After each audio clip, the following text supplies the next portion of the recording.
बिस्मिल्लाहिर्रहमानिर्रहीम रब्बिशरह ली सदरी वयस्सिर ली अमरी वहलुल उक़्दतम मिन लिसानी यफ़क़हू क़ौली रब्बी यस्सिर वला तुअस्सिर वतम्मिम बिल खैर। आज हम स्टार्ट करेंगे कि gram negative words related to animal sources या जूनोटिक ऑर्गेनिजम्स। तो जूनोटिक ऑर्गेनिज्म या जूनोसिस क्या होती हैं? ऐसी ह्यूमन डिजीज़ जो कि एनिमल से एक्वायर्ड होती हैं, इसलिए उनको जूनोटिक का वर्ड इस्तेमाल हुआ है। वो बैक्टीरियल हो सकती हैं, वायरल हो सकती हैं, fungal, and they are parasitic, right. तो जूनोटिक ऑर्गेनिज्म क्या होता है कि या तो वो डायरेक्टली एनिमल रेजर्वायर से ह्यूमन बींग्स में आते हैं, या फिर कुछ वेक्टर्स होते हैं बीच में, जैसे मॉस्कीटो, फ्ली या टिक्स वगैरह, और उनके थ्रू फिर वो ह्यूमन बींग्स में आते हैं। सबसे पहला जूनोटिक ऑर्गेनिज्म जो हम पढ़ने लगे हैं वो है ब्रूसेला। ब्रूसेला स्पीशीज़ जो है वो ब्रूसिलोसिस कॉज करते हैं या अनड्यूलेंट फीवर कॉज करते हैं, ठीक है। अब ब्रूसेला क्या होते हैं? ये स्मॉल से ग्राम नेगेटिव रॉड्स होते हैं, इनका कैप्सूल नहीं होता, और 3 पैथोजेंस होते हैं ब्रूसेला के। ब्रूसेला मिलिटेंसिस जो कि गोट्स और शीप वगैरह में होता है, ब्रूसेला एबॉर्टिस नाम से ही पता चल रहा है कैटल में है, और ब्रूसेला सोइस ये पिग्स वगैरह में होता है। और ये एक्वायर्ड कैसे होता है कि फॉर एग्जांपल कोई कंटेमिनेट था मिल्क वगैरह, ठीक है, मिल्क प्रोडक्ट्स, दही वगैरह, कोई भी ऐसी चीज़ें थी वो खाई ह्यूमन बींग ने, तो उस वजह से हो सकता है, या फिर डायरेक्ट स्किन के ज़रिए ही पेनिट्रेट करके ह्यूमन बींग को इन्फेक्ट करता है।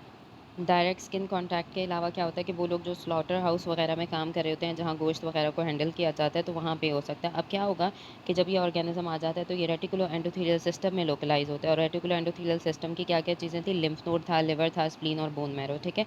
अब क्या होगा कि बहुत सारे ऑर्गेनिजम्स को मैक्रोफेजेस तो खा लेगा, लेकिन कुछ जो होते हैं वो सेल्स के अंदर सर्वाइव कर लेते हैं, यानी कि इंट्रा सेलुलर वो सर्वाइव कर लेते हैं, और बाहर से जो भी एंटीबॉडी वगैरह होंगी उससे अपने आप को प्रोटेक्ट कर लेते हैं, ठीक है। इनके खिलाफ जो होस्ट रिस्पॉन्स होता है, यानी कि जिस ह्यूमन बींग की बॉडी में गया होस्ट रिस्पॉन्स क्या होता है कि फॉर एग्जांपल ये किसी सेल में पड़े हुए हैं, उसके इर्द गिर्द एपिथेलियोइड सेल्स जमा होना स्टार्ट हो जाते हैं, और बाकी सारे इम्यून सेल्स और वो ग्रेनुलोमा बना लेते हैं, तो रिस्पॉन्स ग्रेनुलोमेटस होता है। और साथ साथ लिम्फोसाइट्स, एपिथेलियोइड जायंट सेल, ठीक है, एपिथेलियोइड जायंट सेल्स बन जाती हैं, जो बड़ा सा सेल बन जाता है अंदर एपिथेलियम लाइक जायंट सेल्स। यहाँ पे ये जो इम्यून सेल्स होते हैं ना, मैक्रोफेजेस, वो खुद को कन्वर्ट कर लेते हैं जायंट सेल्स में। तो जायंट सेल्स होते हैं, और वहाँ पे फिर फोकल एब्सेसिस, जिस जगह पे ये पड़े हुए होते हैं ना, वहाँ एब्सेस बनना भी शुरू हो जाती है, यानी पस वगैरह बनना शुरू हो जाती है।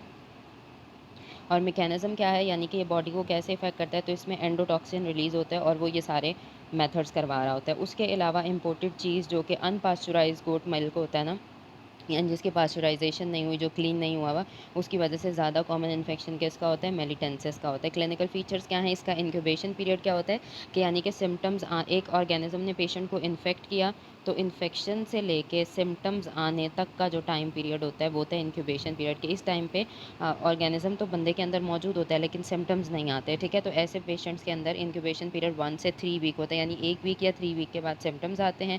और नॉन स्पेसिफिक से सिम्टम्स आते हैं, पेशेंट आएगा कहेगा मुझे बुखार है, जिस्म में दर्द है, फटीग हो रही है, एनोरेक्सिया यानी कि उसको भूख नहीं लग रही होगी, वेट लॉस हो रहा होगा। ऑनसेट इसका एक्यूट भी हो सकता है, यानी कि अचानक होता है, सिवियर होता है, या आहिस्ता आहिस्ता भी हो सकता है, ग्रेजुअल हो सकता है। और फीवर इसका अनड्यूलेटिंग फीवर होता है, यानी कि राइज फॉल करता रहता है, ठीक है। तो इसका नाम इसकी वजह से अक्सर इसका नाम जो है वो रखा जाता है। एंड लार्ज लिम्फ नोड्स होते हैं, लिवर और स्प्लीन, क्योंकि मैंने बताया था कि लोकलाइज करता है ऑर्गेनिज्म रेटिकुलो एंडोथेलियल सेल्स में। उसके अलावा जो ब्रूसेला मिलिटेंसिस होती है, उससे पेशेंट को क्या हो जाता है? पैनसाइटोपिनिया हो जाता है, ठीक है।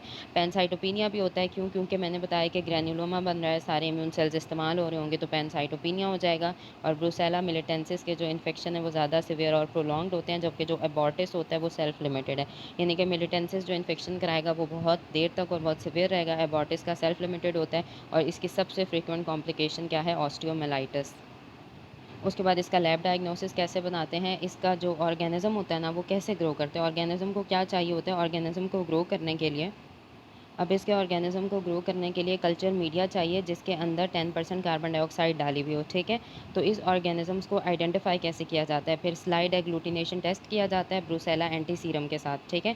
यानी कि ब्रूसेला एंटी सीरम होता है, उसके ऊपर स्लाइड एग्लूटिनेशन टेस्ट कराया जाता है, और वहाँ पे देखा जाता है कि ब्रूसेला है या नहीं है। अगर ऑर्गेनिज्म आइसोलेट ना हो, तो फॉर एग्जाम्पल अगर किसी वजह से हम ऑर्गेनिज्म को आइसोलेट नहीं कर पाए, उसका कल्चर नहीं कर पाए, तो क्या करेंगे हम? कि फिर हम क्या करेंगे, पेशेंट का सीरम लेंगे, ठीक है, और पेशेंट का सीरम लेके देखेंगे कि उसमें एंटीबॉडी टाइटर क्या है, ठीक है, यानी कि क्या उसकी एंटीबॉडी टाइटर राइज हुआ है। तो जब हम उसका सीरम पेशेंट का देखेंगे, हम उसका टेस्ट करेंगे, तो हमें पता चलेगा कि जो 1:160 टाइटर आता है एंटीबॉडीज़ का, यानी कि वो रेज्ड मिलेंगी कन्वालेसेंट फेज़ में। कन्वालेसेंट फेज़ वो होता है कि जब पेशेंट डिजीज़ से रिकवर कर रहा है, तो उस टाइम आपको तकरीबन 1:160 टाइटर मिलेगा, यानी कि एंटीबॉडीज़ ज़्यादा हैं, क्योंकि रिकवरी फेज़ में एंटीबॉडीज़ ज़्यादा होती है ना, जिन्होंने ऑर्गेनिज्म को मार देना होता है, तो वो ज़्यादा होती हैं। तो इसलिए आपको कन्वालेसेंट फेज़ में 1:160 जो है आपको टाइटर मिलता है एंटीबॉडीज़ का, ठीक है। और आपने क्या-क्या कराया था? कल्चर कराया था, कल्चर मीडिया पे देखा था ऑर्गेनिज्म को, वहाँ पे 10% कार्बन डाइऑक्साइड की इंक्यूबेशन की थी। उसके अलावा आपने एंटी सीरम ब्रूसेला का जो एंटी सीरम था, उसके साथ स्लाइड एग्लूटिनेशन टेस्ट भी परफॉर्म किया था। और अगर आप ऑर्गेनिज्म को किसी वजह से आइसोलेट नहीं कर पाए, कल्चर नहीं कर पाए, तो आपने एंटीबॉडी टाइटर का राइज़ नोटिस करना है, और वो आपको 1:160 टाइटर मिलेगा कन्वालेसेंट फेज़ में। इसका ट्रीटमेंट क्या होता है? ट्रीटमेंट है टेट्रासाइक्लिन और साथ राइफेम्पिन दी जाती है। प्रिवेंशन क्या है कि पास्चराइज़ मिल्क प्रोडक्ट इस्तेमाल करने चाहिए, ठीक है। उसके अलावा एनिमल्स को इम्यूनाइज़ करवाना चाहिए। इन्फेक्टेड एनिमल्स को स्लॉटर करने से परहेज़ करना चाहिए। ह्यूमन वैक्सीन नहीं है, ठीक है। क्यों? क्योंकि मैंने कहा था ना, ये स्लॉटर हाउस में ज़्यादातर लोगों को एक्वायर्ड होता है, तो इसलिए स्लॉटर हाउस में कोशिश करनी चाहिए कि इन्फेक्टेड एनिमल्स को ना स्लॉटर किया जाए। ये देख लेते हैं कि कैसे ब्रूसेला एबॉर्टिस आता है, म्यूकोजल मेम्ब्रेन्स पे जाता है, वहाँ पे पॉलीमॉर्फो न्यूक्लियर सेल्स में जाता है, मैक्रोफेजेस में जाता है, डेंड्रिटिक सेल्स में जाता है। ये सारे सेल्स क्या हैं? ये हमारे पास सारे हमारी इम्यून सिस्टम के सेल्स हैं। उसके बाद ये लिम्फ नोड्स में जाएगा, वहाँ से lung, liver, bone marrow, spleen में चला जाता है। और सबसे फर्स्ट स्टेप इसमें ये होता है कि अनपास्चराइज्ड डेयरी प्रोडक्ट्स होते हैं, वो ह्यूमन बीइंग खाता है, तो उस वजह से हो सकता है।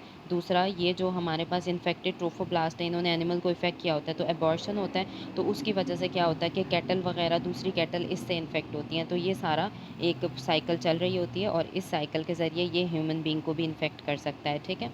उसके बाद यहाँ पे देख लें, यहाँ पे भी हमारे पास क्रॉनिक इन्फेक्शंस में ये मैक्रोफेजेस पड़े हुए हैं, और ये कहाँ-कहाँ जाएगा? लिम्फ के ज़रिए जाता है, ब्रूसेला और लिवर, स्प्लीन और लंग्स में चला जाता है। उसके अलावा यहाँ पे देखें, जब ये एबॉर्शन होता है, तो एबॉर्शन होने के बाद क्या होता है? एक्यूट स्टेज होती है, प्लेसेंटल ट्रोफोब्लास्ट होते हैं जो इन्फेक्टेड होते हैं, उसके ज़रिए दूसरी कैटल वगैरह भी इन्फेक्ट होती हैं, और ह्यूमन बीइंग्स भी इन्फेक्ट होंगे। यहाँ पे देख लें स्केची की, जल्दी से हम देख लेते हैं। ग्राम नेगेटिव रॉड है, ऊपर उन्होंने ये साइन बनाया हुआ है, पता चल गया ज़ूनोटिक्स हैं। अब देखो कि ब्रूस फार्म्स लिखा हुआ है, तो आपने ये याद रखना है, रेड कलर का है तो ग्राम नेगेटिव है। उसके अलावा फार्म एनिमल्स, इसके रिजर्वायर होते हैं, जिसमें काओ, पिग, गोट, स्लॉटर हाउस वर्कर्स हो सकते हैं, ठीक है। तो यानी कि सारे आपको एनिमल से रिलेटेड चीज़ें नजर आएंगी। ग्राउंड पे मिल्क बकेट पड़ी हुई है, तो इसका मतलब है कि जब इनडायरेक्ट कॉन्टैक्ट होता है मिल्क या चीज़ प्रोडक्ट से, और जो इन पास्चराइज होते हैं उससे ये इफेक्ट होगा। ओपन केज पीछे पड़ी हुई है, तो इसका मतलब है कि ऑर्गेनिज्म होता है फैकल्टेटिव इंट्रासेलुलर।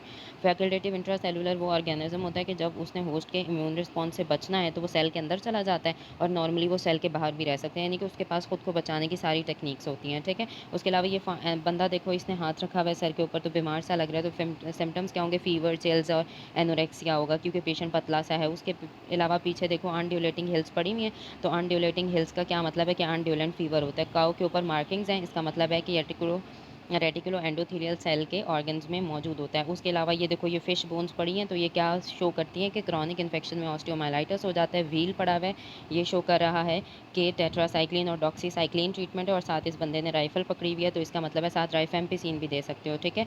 उसके अलावा ये ऑक्सीडेटिव बर्स्ट को ब्लॉक करता है। बैक में ये जो केज पड़ी हुई है, इसका मतलब क्या है? कि मैक्रोफेजेस को ये इन्फेक्ट कर सकता है।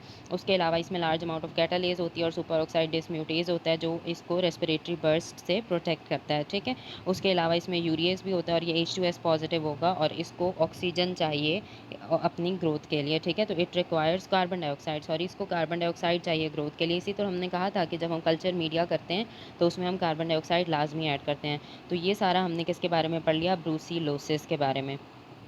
Next organism we are going to study is Francisella tularensis, और इसकी वजह से जो डिजीज़ होती है उसको ट्यूलरीमिया कहते हैं। Small pleomorphic gram negative rod है, लेकिन प्लियोमॉर्फिक सा होता है, ठीक है।